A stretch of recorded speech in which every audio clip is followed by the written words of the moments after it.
चुनाव का सीजन है, पर सिर्फ प्रॉमिसेस से पेट नहीं भरता। बिहार चुनाव में शुरू हो गया है पैसे का खेला। नमस्कार, मेरा नाम है श्वेता शर्मा और आज बात पप्पू यादव के पैसे देने वाले दाव की। वैशाली के गनियारी गांव में एक अजीब मंजर था। बाढ़ के बाद लोगों के घर डूब गए थे, जमीन चली गई थी और पसरा था सन्नाटा। पर बीच में आ गए पप्पू यादव अपने ही अंदाज में पैसे लेकर। बिहार के वैशाली में पूर्णिया के एमपी पप्पू यादव ने एक बार फिर सुर्खियां बना दी। आचार संहिता लगते ही जब हर पार्टी अपने कदम संभाल कर चल रही है तो पप्पू यादव ने 80 परिवारों के बीच लगभग 5 लाख कैश बांटा। ये परिवार थे रिवर बैंक इरोजन यानी कटाव से प्रभावित लोग, जिनके घर गंगा ने निगल लिए।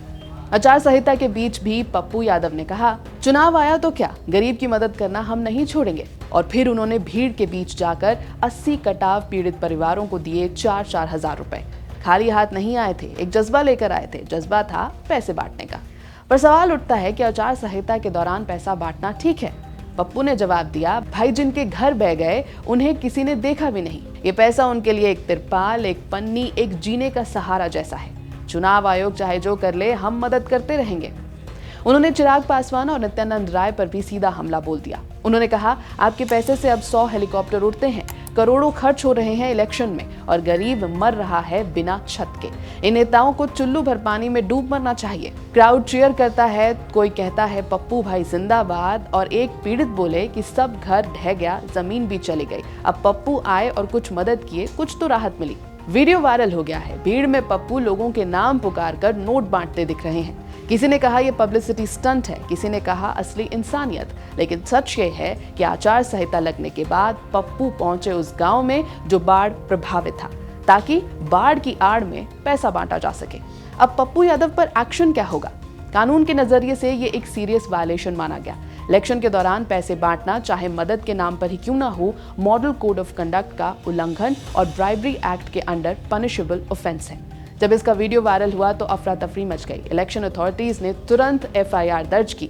पप्पू यादव पर कोड वायलेशन के आरोप में फ्लाइंग स्क्वाड्स और सर्वेलेंस टीम्स अब पूरी जानकारी जमा कर रही है। पैसे का सोर्स, डिस्ट्रीब्यूशन पैटर्न, सब कुछ स्क्रूटनाइज हो रहा है।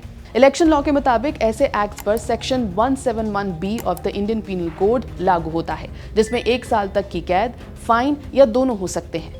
और अगर दोष साबित हो गया तो representation of the people's act के तहत इलेक्शन से डिस्क्वालिफिकेशन तक का रास्ता खुल जाता है।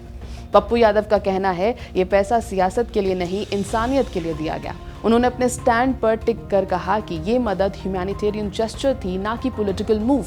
लेकिन अब फैसला करेगा इलेक्शन कमीशन, जो अभी केस के लीगल और फैक्चुअल पहलुओं की जांच कर रहा है। एक्सपर्ट्स का कहना है ये केस ईसीआई के जीरो टॉलरेंस स्टांस का टेस्ट बन सकता है। अगर कमीशन ने सख्त एक्शन लिया तो ये पूरे बिहार चुनाव 2025 के लिए एक मिसाल जरूर बन जाएगा कि मदद और मोटिव के बीच लाइन पतली होती है, कि कानून की नजर से वो एक ब्राइब भी बन सकता है।